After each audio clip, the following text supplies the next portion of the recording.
नमस्कार बच्चों, जय श्री कृष्णा। स्वागत है आपका 12th होम साइंस की क्लास में। तो बच्चों, हम 15 लेसन पढ़ रहे थे वृद्धावस्था में पोषण। देखो बच्चों, कल हमने वृद्धावस्था के बारे में अध्ययन किया। वृद्धावस्था किसे कहते हैं? वृद्धावस्था में होने वाले शारीरिक परिवर्तन, सामाजिक परिवर्तन और मनोवैज्ञानिक परिवर्तनों के बारे में भी अध्ययन किया। और वृद्धावस्था के दौरान कौन कौन सी समस्याएं उत्पन्न हो जाती है, पोषण संबंधी समस्याएं कौन कौन सी उत्पन्न हो जाती है, इसके बारे में भी कल हमने अध्ययन किया था। तो आज बच्चों हम पढ़ने जा रहे हैं कि वृद्धावस्था के दौरान किन किन पोषक तत्वों की कितनी मात्रा में आवश्यकता होती है, यानी कि वृद्धावस्था के दौरान पौष्टिक आवश्यकताओं के बारे में अध्ययन करेंगे। साथ ही हम वृद्धावस्था के दौरान किस प्रकार से आहार आयोजन करना चाहिए, इसके बारे में भी हम अध्ययन करेंगे। तो चलते हैं बच्चों हम टेक्स्ट बुक की ओर। देखिए बच्चों, पौष्टिक आवश्यकता है। वृद्धावस्था के दौरान किन किन पोषक तत्वों की कितनी मात्रा में आवश्यकता होती है, ये निर्भर करता है शरीर में होने वाले परिवर्तनों पर ही निर्भर करता है। यानी कि वृद्धावस्था में पौष्टिक आवश्यकताएं शारीरिक परिवर्तनों पर निर्भर करती है। जैसे कि सबसे पहले हम देखते हैं कैलोरी की बात यदि हम करें तो वृद्धावस्था के दौरान जो है शरीर की उपापचय दर, यानी कि शरीर के इंटरनल ऑर्गन की क्रियाशीलता जो होती है कम हो जाती है। इसके साथ साथ शारीरिक क्रियाशीलता जब कम हो जाती है तो वृद्धावस्था में साधारण परिश्रम करने वाले जो सामान्य वयस्क हैं, सामान्य वयस्क पुरुष के कैलोरी की मांग जो होती है उससे वृद्धावस्था में 25% कम कैलोरी की आवश्यकता होती है ना। और इस अवस्था में यदि हम कैलोरी जो है ज़्यादा लें, या फिर कैलोरी का उपभोग शरीर के भार को सामान्य बनाए रखने के लिए ही होता है। इस अवस्था में वृद्धावस्था के अंदर मतलब शरीर का जो भार है वो सामान्य बना रहे, इसीलिए जो है वो कैलोरी का उपयोग किया जाता है ना। ऊर्जा की आवश्यकता होती है। लेकिन जब वृद्धावस्था के दौरान अधिक मात्रा में जो है ऊर्जा ली जाती है, या अधिक मात्रा में पोषक तत्वों का उपयोग किया जाता है, या अधिक मात्रा में खाद्य पदार्थों का यूज़ किया जाता है, तो उससे क्या होता है कि अधिक मात्रा में ऊर्जा बनती है। और जब उससे ऊर्जा अधिक बनती है तो इससे शारीरिक वजन जो होता है वो बढ़ता है और मोटापा भी बढ़ता जाता है। और जब इस प्रकार से तो इस मोटापे के कारण अत्यधिक मात्रा में बीमारियां भी होती है ना। तो इसका मतलब ये है कि वृद्धावस्था के दौरान एक सामान्य वयस्क की तुलना में वृद्ध व्यक्ति को 25% कम कैलोरी की आवश्यकता होती है ना। और उसे जो है अपनी भार के अकॉर्डिंग, अपने वजन के अकॉर्डिंग ही विभिन्न प्रकार के खाद्य पदार्थों या पोषक तत्वों की आवश्यकता होती है। उसी के अकॉर्डिंग उनको लेनी चाहिए। यदि वो अधिक मात्रा में लेते हैं तो फिर इससे जो है शरीर का वजन बढ़ जाता है, मोटापा बढ़ता है और कई प्रकार की बीमारियां जो है वो होती है। अब चलते हैं बच्चों प्रोटीन की बात करें तो वृद्धावस्था में शरीर के तंतुओं में जो है टूट फूट की प्रक्रिया अधिक होती है। अब जब टूट फूट अधिक होगी तो इसका मतलब ये है कि तंतुओं की मरम्मत के लिए प्रोटीन की आवश्यकता भी अधिक होगी, है ना। लेकिन क्या होता है, वृद्धावस्था के अंदर भूख कम हो जाती है, और भूख कम हो जाती है तो पाचन शक्ति भी कम हो जाती है ना। तो अब पाचन शक्ति कम हो जाती है तो वृद्ध व्यक्ति जो होता है कम भोजन ग्रहण करने लगता है, और कम भोजन ग्रहण जब करता है तो इससे उनके शरीर में प्रोटीन की कमी हो जाती है। जब प्रोटीन की कमी हो जाती है तो वृद्धावस्था में कहने का मतलब ये है कि प्रोटीन की कमी नहीं होनी चाहिए। वृद्धावस्था के दौरान प्रोटीन की कमी नहीं होनी चाहिए। वृद्धावस्था के दौरान प्रोटीन की कमी नहीं होनी चाहिए। यदि हम कह सकते हैं कि वृद्धावस्था के दौरान शरीर के वजन के अनुपात में 1 से 1.4 ग्राम प्रोटीन जो है प्रति किलोग्राम शारीरिक वजन के अनुपात में जो है वो प्रतिदिन लेना चाहिए, है ना।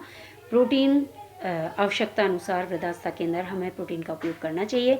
यदि हम प्रोटीन का उपयोग नहीं करते हैं वृद्धावस्था के दौरान तो उससे क्या होता है कि शरीर के तंतुओं की टूट फूट नहीं हो पाती, शरीर के इंटरनल जो ऑर्गन्स हैं उनकी वृद्धि और विकास वैसे ही धीमे हो जाता है वृद्धावस्था के दौरान, और जो है वो तंतुओं की मरम्मत के लिए प्रोटीन जो है वो नहीं मिल पाता, जिसके कारण भूख भी कम हो जाती है, पाचन शक्ति भी कम हो जाती है, शरीर के इंटरनल ऑर्गन ठीक ढंग से कार्य नहीं कर पाते हैं। अब देखो बच्चों, वसा जो होता है, वसा की यदि हम बात करें तो वसा जो है ऊर्जा का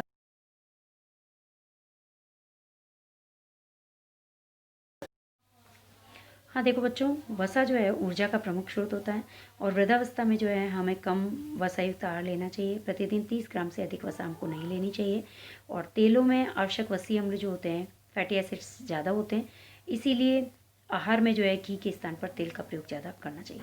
और वृद्धावस्था में अधिक वसा का सेवन करने से मोटापा बढ़ सकता है, और अनेक प्रकार की बीमारियाँ जैसे डायबिटीज़ है, हार्ट डिजीज़ है, आदि कई प्रकार के रोग हो सकते हैं। तो कहने का मतलब ये है कि वृद्धावस्था के अंदर हमको जो है ज़्यादा वसायुक्त आहार नहीं लेना चाहिए, है ना। कम से कम वसा का उपयोग करना चाहिए, चिकनाई युक्त भोजनों का उपयोग करना चाहिए। अब देखिए खनिज लवण की बात करें, मिनरल्स की बात करें, तो वृद्धावस्था में खनिज लवण जो होते हैं जैसे आयरन है, कैल्शियम है, इसका अवशोषण भी कम हो जाता है, क्योंकि शरीर के इंटरनल अंग जो होते हैं वो जब ठीक ढंग से नहीं कार्य करते हैं तो कैल्शियम और आयरन का अवशोषण कम हो जाता है, और जब आयरन और कैल्शियम का अवशोषण कम हो जाता है तो ब्लड के अंदर आयरन की कमी हो जाती है, कैल्शियम की कमी हो जाती है। तो इनके स्तर को बनाए रखने के लिए आहार में पर्याप्त मात्रा में कैल्शियम और आयरन युक्त पदार्थों को यूज़ में लेना चाहिए।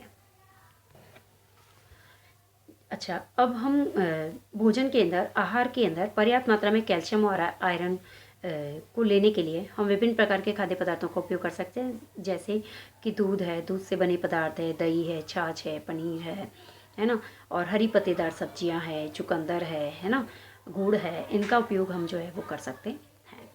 अब आयरन की कमी से ब्लड की कमी हो जाती है, और कैल्शियम की कमी से ऑस्टियोपोरोसिस नामक रोग जो होते हैं वो वृद्धावस्था के दौरान बढ़ जाते हैं। तो हमें विशेष रूप से ध्यान रखना है कि खनिज लवण की कमी भी, विशेष रूप से आयरन और कैल्शियम की कमी जो है वो नहीं होने देना है। अब देखिए बच्चों, शरीर की ऊर्जा की, विटामिन की यदि हम बात करें तो शरीर की ऊर्जा की मांग कम होने के कारण अधिकतर जो वृद्ध होते हैं इनको कम कैलोरी युक्त भोजन ग्रहण करते हैं।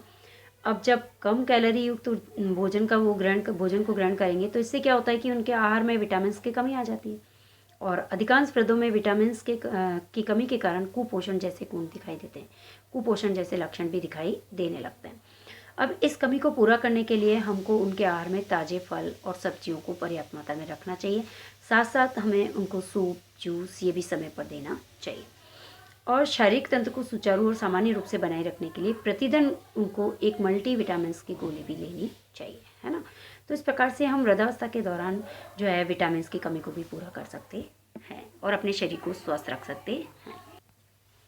अब देखिए बच्चों, जल, वृद्ध व्यक्ति जो होते हैं वृद्धावस्था के दौरान क्या होता है कि एक तो कब्ज़ की प्रॉब्लम भी ज़्यादा रहती है, शरीर के इंटरनल अंग ठीक ढंग से कार्य नहीं करते, तो इससे क्या होता है कि जल की कमी भी रहती है वृद्धावस्था के दौरान।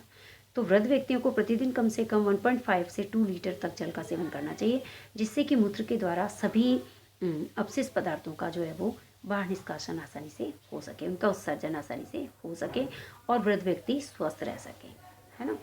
अब रेशे की बात करें तो हालांकि रेशा जो होता है इससे पोषण नहीं मिलता, लेकिन हम रेशेदार फल है, रेशेदार अनाज है, इनका उपयोग हम करते हैं, अंकुरित अनाज है ना, इनका उपयोग करते हैं ताकि हमारे शरीर से अपशिष्ट पदार्थों का निष्कासन आसानी से हो, है ना, कब्ज़ की प्रॉब्लम हमें ना हो, इसीलिए हमें रेशे युक्त भोजन हम लेते हैं, रेशे का उपयोग अपने आहार में करते हैं। तो वृद्धावस्था के दौरान क्या होता है कि हमें विशेष रूप से जो है वो आंतों की सक्रियता को बनाए रखने के लिए, उत्तम स्वास्थ्य के लिए हमें रेशेदार भोजन लेना चाहिए, जिससे कि कब्ज़ की शिकायत भी कम हो जाएगी, हमारी आंतें जो होगी वो ठीक ढंग से कार्य करेगी, है ना।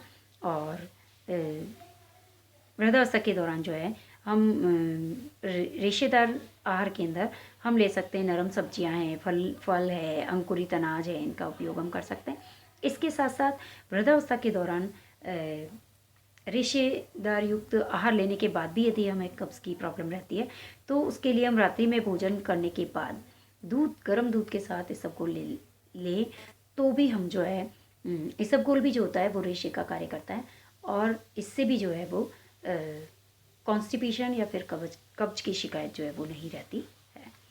तो इस प्रकार कहने का मतलब यही है कि वृद्धावस्था के दौरान हमें जो है रेशे युक्त आहार को अपने आहार आयोजन में शामिल करना चाहिए, जिससे कि हमें कब्ज़ की शिकायत ना हो, हमारी आंतें जो है ठीक ढंग से सुचारू रूप से, नियमित रूप से कार्य कर सके अच्छे से, और अपशिष्ट पदार्थों का उत्सर्जन आसानी से हो।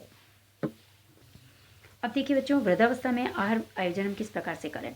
तो वृद्धावस्था में पौष्टिक तत्वों की आवश्यकता की पूर्ति के लिए वृद्ध महिला और पुरुष को अपने भोजन में विभिन्न प्रकार के खाद्य पदार्थों को, भोज्य पदार्थों को शामिल करना चाहिए। कितनी कितनी मात्रा में करना चाहिए, इसके बारे में हम एक सारणी के द्वारा अध्ययन करने जा रहे हैं। तो चलते हैं हम सारणी की ओर। अब देखिए, एक वृद्ध पुरुष और महिला के लिए दैनिक संतुलित आहार जो होगा वो इस तरीके से होगा, जैसे कि देखिए ये सारणी आपको दिखाई दे रही है, इसके अंदर ये भोज्य पदार्थ हैं। विभिन्न प्रकार के भोज्य पदार्थ वृद्धावस्था के दौरान लेने चाहिए, जैसे अनाज है, दालें हैं, दूध है, कंदमूल है, हरी पत्तेदार सब्जियाँ, अन्य सब्जियाँ हैं, फल है, चीनी है, घी, तेल है। अब ये कितनी कितनी मात्रा में लेना चाहिए, यदि पुरुष है वृद्ध तो उनको कितनी मात्रा में लेना है, महिला है तो उनको कितनी मात्रा में लेना है, इसके बारे में यहाँ पर बताया गया है। देखिए, यदि अनाज की बात करें तो वृद्ध पुरुष है तो उसको 285 ग्राम जो है वो अनाज लेना चाहिए। यदि वृद्ध महिला है तो 210 ग्राम जो है वो अनाज की आवश्यकता उन्हें होती है। दालों की बात करें तो 75 ग्राम दाल की आवश्यकता पुरुष को होती है, वृद्ध पुरुष को, और वृद्ध महिला को 60 ग्राम जो है वो दाल की आवश्यकता होती है। दूध की बात करें तो 300 ml यानी कि 3 पाव दूध जो है वो पुरुष को वृद्धावस्था के दौरान आवश्यकता होती है 300 ml दूध की, और महिला को भी 300 ml दूध की आवश्यकता होती है। इसके साथ साथ हरी पत्तेदार सब्जियों को देखें तो 100 ग्राम हरी पत्तेदार सब्जियां पुरुष को वृद्धावस्था के दौरान, और 100 ग्राम ही हरी पत्तेदार सब्जियां महिला को जो है वृद्धावस्था के दौरान लेने की आवश्यकता होती है। इसी प्रकार से हम पूरी सारणी को आगे समझने का प्रयास करेंगे तो हमें समझ आएगा कि वृद्धावस्था के दौरान पुरुषों और महिलाओं को किस प्रकार से संतुलित आहार लेना चाहिए। अब देखिए बच्चों, वृद्धावस्था में आहार आयोजन करते समय हमें निम्न बातों को ध्यान में रखना चाहिए। सबसे पहले वृद्धों को उनकी पौष्टिक आवश्यकता के अनुरूप कम ऊर्जा से युक्त, प्रोटीन युक्त और विटामिन और खनिज लवण से युक्त भोजन जो है, संतुलित आहार की व्यवस्था वृद्धावस्था के दौरान वृद्धों के लिए हमें करनी चाहिए।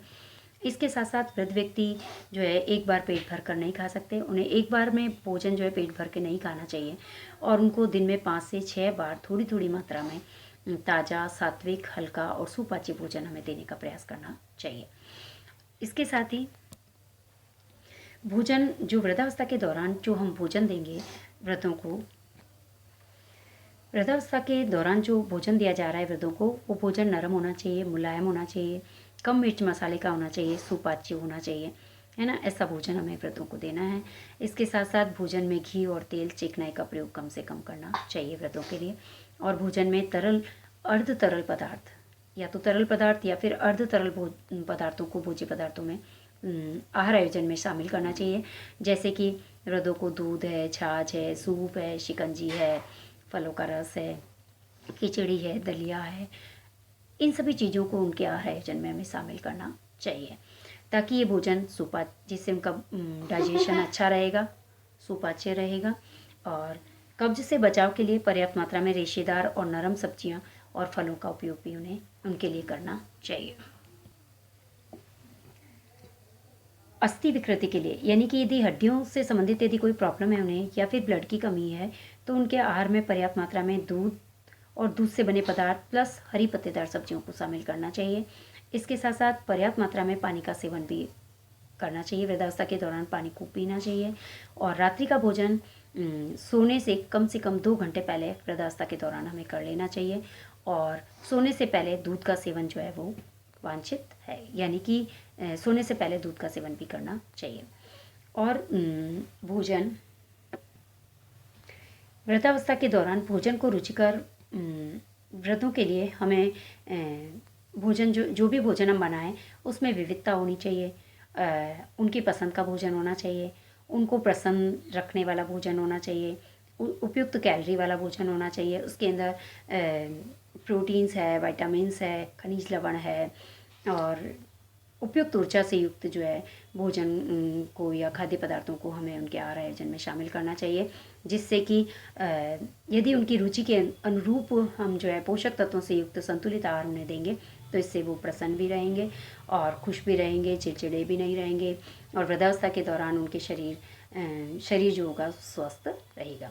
तो इस प्रकार से बच्चों, हम वृद्धावस्था के दौरान आहार आयोजन करके और वृद्धों को स्वस्थ जीवन दे सकते हैं, स्वस्थ रख सकते हैं, और हमें अपने घर के अंदर सभी वृद्धों का विशेष रूप से ख्याल रखना चाहिए और विशेष रूप से उनको संतुलित आहार देने का प्रयास करना चाहिए। तो धन्यवाद बच्चों, जय श्री कृष्णा। आज हमारी क्लास यहीं पर कंप्लीट होगी और ये लेसन हमारा यहीं कंप्लीट हो रहा है। कल हम नेक्स्ट लेसन कंटिन्यू करेंगे।